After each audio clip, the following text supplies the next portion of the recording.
Pakistan T V کے معزز ناظرین السلام علیکم۔ پاکستان کے پہلے وزیر اعظم قائد ملت نوابزادہ لیاقت علی خان سے ایک دفعہ ان کے رہن سہن کا سوال ہوا تو انہوں نے جواب دیا، میں نے زندگی میں ایک لباس دوسری بار نہیں پہنا۔ میں کھانا کھاؤں یا نہ کھاؤں، درجنوں اقسام کے کھانے میرے دسترخوان پر ہوتے تھے۔ روزانہ لاکھوں افراد کے لیے کھانا بنتا تھا۔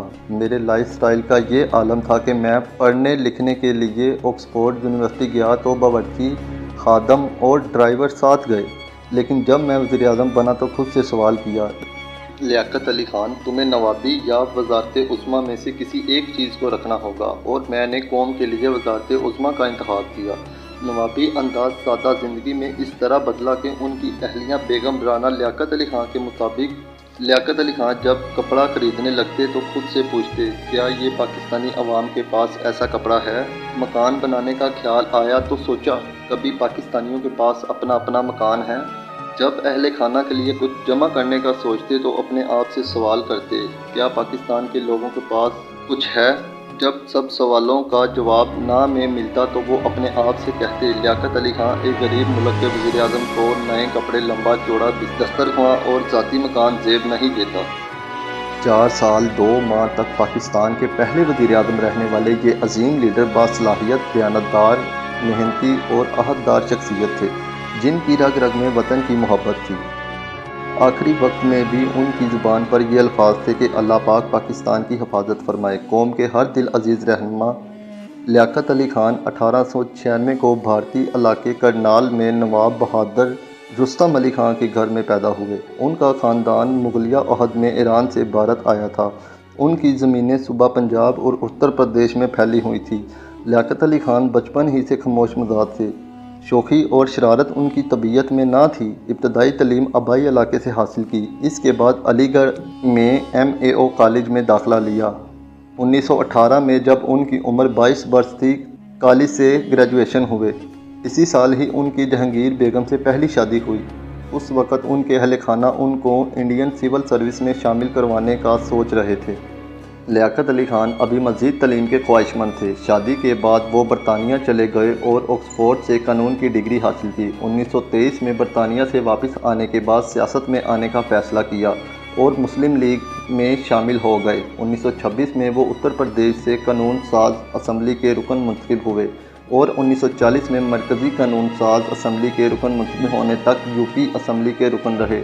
1933 میں لیاقت علی خان نے بیگم رانا لیاقت علی خان سے دوسری شادی کی، جو ماہر تعلیم اور معیشت دان تھی۔ وہ لیاقت علی خان کی زندگی کی بہترین معاون ثابت ہوئی۔ 1936 میں وہ مسلم لیگ کے سیکرٹری جنرل بنے، لیکن بعض اختلافات کی وجہ سے وہ الگ ہو گئے۔ دسمبر 1943 میں دوبارہ مسلم لیگ کا جنرل سیکرٹری منتخب کر دیا گیا۔ پھر 1948 میں پاکستان مسلم لیگ کے قیام تک یہی فرائض سر انجام دیتے رہے۔ نواب صاحب ابتدا سے ہی قائد اعظم محمد علی جناح کے قریب تھے۔ 1940 کی قرارداد لاہور کے بعد سے لیاقت علی خان مسلم لیگ میں قائد اعظم کے دستے راز سمجھے جاتے تھے۔ شخصی زندگی میں لیاقت علی خان روشن خیال کے مالک تھے۔ یہی وجہ ہے کہ کانگریس میں زیادہ تجربہ نہ ہونے کے باوجود ہندوستان کی پہلی عبوری حکومت میں وزیر خزانہ بنے اور ایسا غریب دوست بجٹ پاس کیا کہ سیاسی مخالفین بھی تعریف کیے بغیر نہ رہ سکے۔ اس وقت عام خیال یہی تھا کہ وزارت خزانہ جیسی مشکل اور اہم ذمہ داری نبھانا کسی مسلمان یا نواب کے بس کی بات نہیں، لیکن لیاقت علی خان نے جو غریب دوست بجٹ پاس کیا وہ غریب دوست بجٹ کے نام سے یاد کیا جاتا ہے۔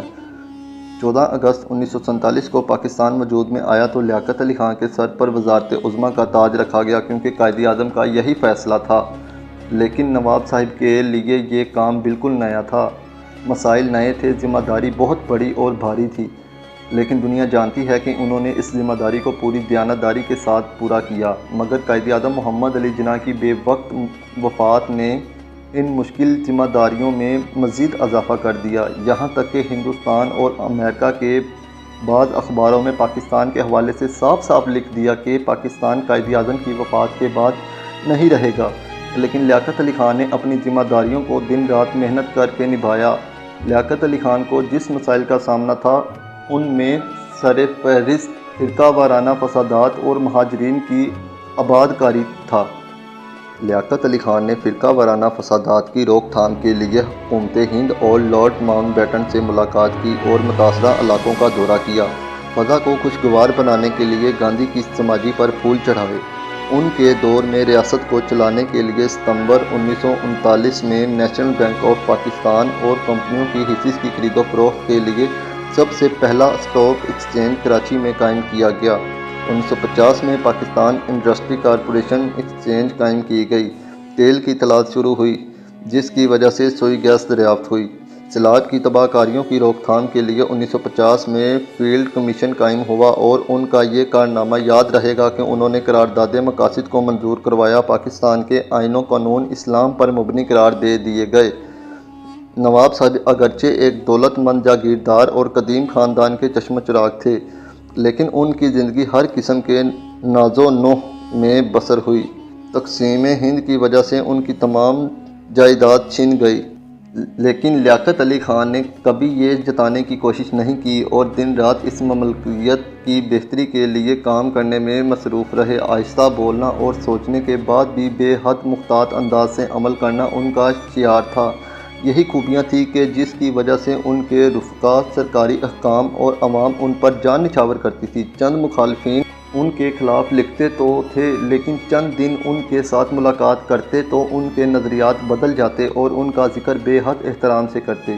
یہ ملک کی ہمیشہ بدقسمتی رہی ہے کہ ایسے بیٹوں کو دیش کی خدمت کا موقع نہیں دیا جاتا، اور 16 اکتوبر 1951 کو جب نواب زادہ لیاقت علی خان راولپنڈی باغ میں اپنی زندگی کی اہم ترین تقریر کرنے والے تھے اور صرف برادران اسلام کے لفظ ہی ان کی زبان سے نکلے تھے کہ ایک سپاک بزدل انسان نے ان کو گولی کا نشانہ بنایا، اور وہ چند دیر بعد لا الہ اللہ پاکستان کی حفاظت کرے کہتے ہوئے جام شہادت نوش کر گئے۔ اس روز وزیر اعظم لیاقت علی خان نے راولپنڈی کمپنی باغ مسلم لیگ کے جلسے سے خطاب کرنا تھا۔ لیاقت علی خان 3:45 بجے جلسہ گاہ میں پہنچے۔ ابھی خطاب کرنے لگے تھے کہ پستول کے 2 فائر ہونے کی آواز سنائی دی۔ اگلی صف میں بیٹھے سید اکبر نے پستول نکال کر وزیر اعظم پر گولی چلا دی۔ پہلی گولی وزیر اعظم کے سینے اور دوسری گولی پیٹ میں لگی، جس کی وجہ سے وہ گر پڑے۔ کچھ سیکنڈ تک فائرنگ کی آوازیں آتی رہیں۔ اس وقت تک ارد گرد کے لوگوں نے اسے قابو کر لیا تھا، مگر ایس پی نجف خان کے حکم پر انسپکٹر محمد شاہ نے سرکاری پستول سے 5 گولیاں چلا کر اسے ختم کر دیا۔ کئی سالوں بعد بھی کئی تھیوریاں بنائی گئیں، لیکن نواب صاحب کے قتل کی گتھی آج تک نہیں سلجھی۔ اور آج کل کے سیاستدانوں کا لائف سٹائل دیکھ کے بہت دکھ ہوتا ہے کہ پاکستان بنانے والوں نے کیا کیا قربانیاں دی، اور آج کل کے سیاستدان دن رات پاکستان کو کمزور کر رہے ہیں، اور کرپشن کرنا تو ان کا پیشہ بن گیا ہے۔ اللہ تعالیٰ سے دعا ہے کہ ان سیاستدانوں سے ہماری جان چھوٹے اور حب الوطن ہمارے سیاستدان بنے۔ اللہ آپ سب کا حامی و ناصر۔